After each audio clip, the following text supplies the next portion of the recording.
hope you are well. Welcome back to our channel. This video today is going to be a bit of a guide about how to start your own business. I think at some point or another, all of us have said, I really want to start my own business, I want to become my own boss.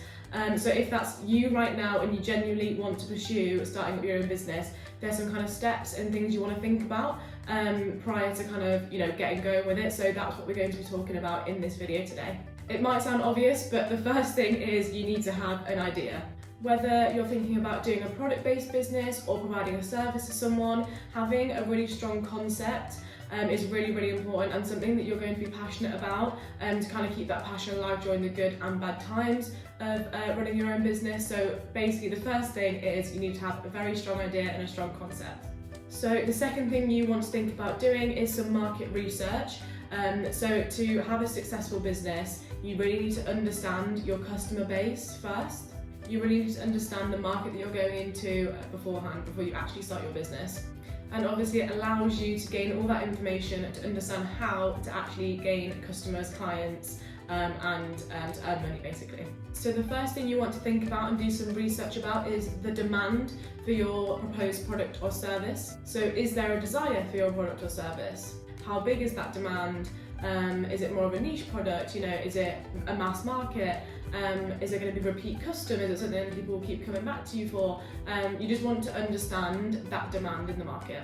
You also want to understand the market size, so how many people will be interested in your product or service?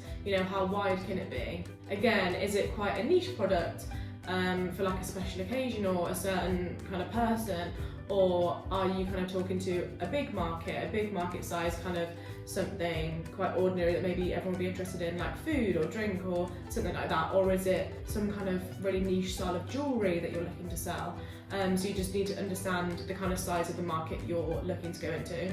You also need to look at economic indicators, so what is the income rate for this product or service and what's the employment rate like? You kind of need to understand those things to know if it's going to be successful or a profitable business. So also you need to think about the location. Where do your customers live and how far can your business reach? Do you want to have a physical location, a physical shop? Do you want to go online? Do you just want to be a social media presence and sell from there? It's just the kind of location and reach that you really need to think about with this. Competitors is a huge one that you need to research into, and also a great way to kind of gain inspiration, kind of what things they're doing well that you would like to kind of follow, what things that you don't think they're doing as well, which you can go into starting your own business not doing. So have a look at your competitors in doing the same product or service. Understand the types of marketing they're doing, what they're doing with their products, their customers, service. Just properly research into the activities that they're doing. This will give you an idea of how you can run your business. And also will give you an idea of what kind of USP you want to go into, which is a unique selling point. So it kind of gives you an idea of how to differentiate yourself once you go into that market. If you look at all your competitors and realise one of them is not doing this, or this could make you look quite unique, do it. You then have that scope to know how to go in and be unique. You need to look at pricing as well. So what is your customer base paying for similar products and services? You need to make sure you're going in with a price that's going to be profitable, but also going to be attractive to customers, especially as a new business. So maybe look at what competitors are charging and really do your research into your pricing strategies as well. So you can use secondary research to do this kind of market research that I've talked about, which is using second-hand sources, so books, articles, online, the information that's already online, things like that. So you can go on and say you can just research your competitors' social medias, websites, what they're doing. But you can also gain your own research, gather your own research through things like focus groups, questionnaires, surveys, and also in-depth interviews as well, to kind of gain that qualitative, really relevant information to the business that you're proposing, so you can tell them all about specifically what you're proposing, get their feedback, get their information, research, things like what they'd be willing to pay, where they would like to buy from, so that gives you an idea of location, gives you an idea of the demand, so they can talk about if they would be interested in it.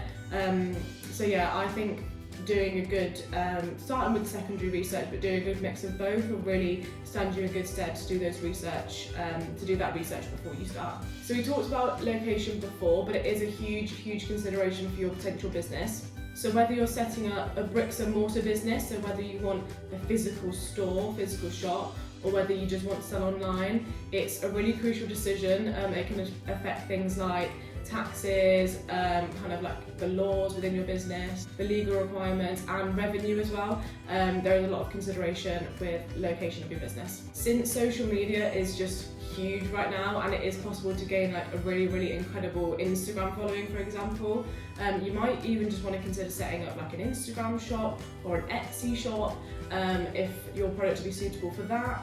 Or if you think your shop would need a physical shop, a physical store, you just need to basically weigh out the pros and cons of both and which your product or service would suit the most. If you're planning to expand, you also might want to think about the location in terms of employees, so hiring, recruiting people for your business. If you base yourself in a city environment, you're more likely to find recruits for your business.